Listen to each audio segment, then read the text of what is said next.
New York City homeless crisis. We're concerned about homelessness in America, and we know you too aren't happy about it. That's why we're exploring states and cities with the highest figures and those most seriously affected. But wait, we need to inform you that we have a video about homelessness in the country, and another one about why the US can't solve its homelessness crisis. Please try and watch those videos to increase your enjoyment of whatever you'd see there. In fact, you can even search for one about California's homelessness. You're not restricted to this one. Your comments at the end of this video can touch on any of our videos regarding homelessness. Okay, now let's look at New York City's homeless crisis. Basic facts from figures. Granted, homelessness is a national problem. However, in New York City, it has reached a crisis level. Those living in New York City do encounter this reality every day.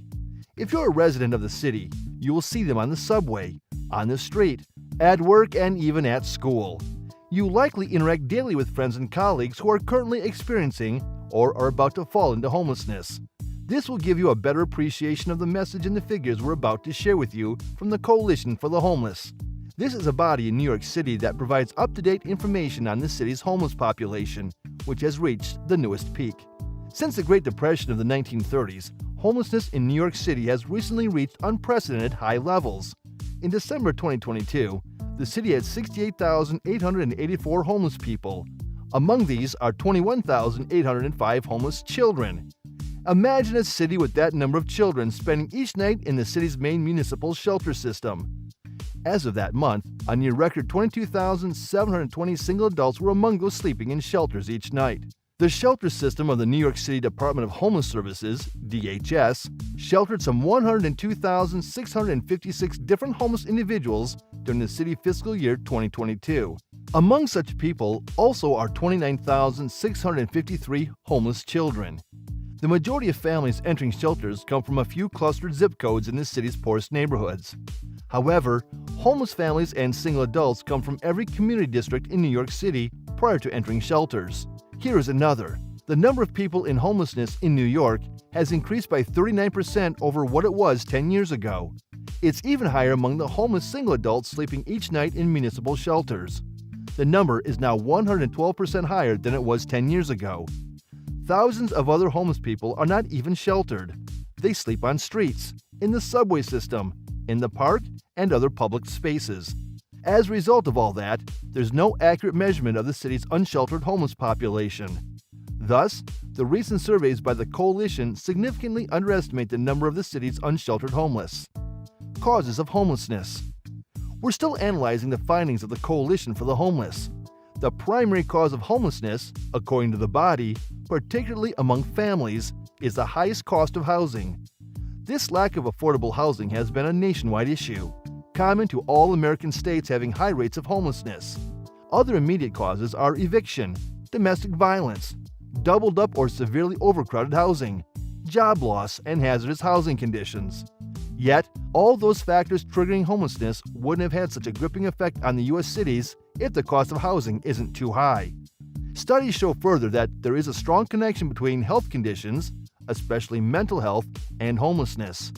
The large majority of unsheltered homeless are shown by the studies to be living with mental illnesses of varied types and degrees or other severe health problems. That is also playing out among homeless New Yorkers. Research shows that, in the city, homeless single adults have higher rates of severe mental illness compared to homeless families. Addictions, which are also a form of mental disorder and other severe health problems, are discovered among them. Disability is another big factor.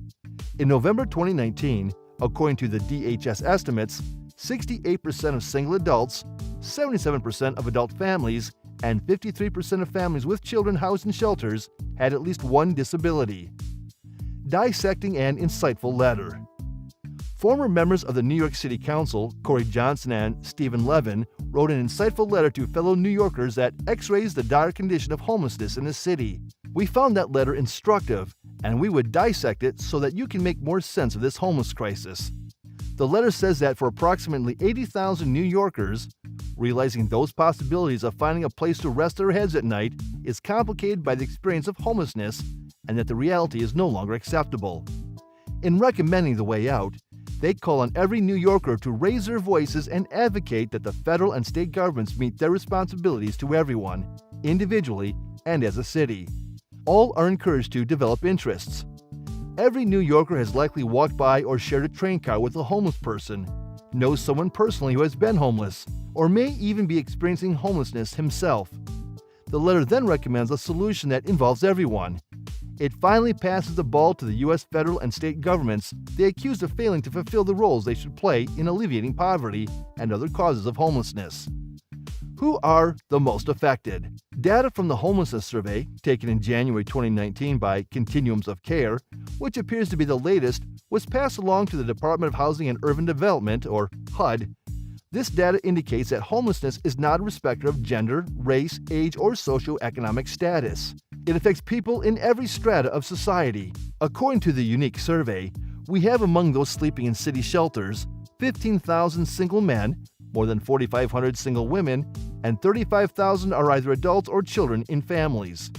Still, from the data, we have the overall numbers of homeless residents as of 2019 as 78,604.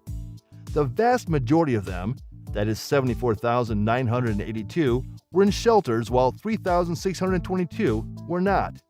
The city had 13,806 homeless family households with a minimum of one adult and one child in 2019.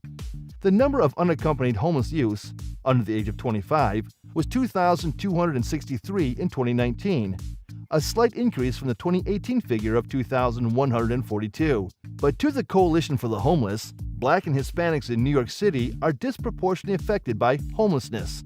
Surveys show that about 56% of heads of families in shelters are Black people, while 32% are Hispanic, Latinx. Only 7% are white, whereas less than 1% are Asian American or Native American. If we have to take a head count, individually rather than as families, we'll find that the vast majority are Black or Latino. That comprises 88% of adults and families as recorded in the data. Some 4% are of other or unknown races or ethnicities. In city fiscal year 2022, single adults spent a combined average of 509 days in the DHS shelter system. Families with children spent an average of 534 days there, while it was 855 days for adult families. Education, too, is adversely affected. The education of children in temporary housing or shelters is not as qualitative as that of children in comfortable homes. Recent data from the Education Department shows homeless students performed poorer, graduating at a 16% lower rate than their housed counterparts during the 2019-2020 school year. Efforts towards addressing homelessness.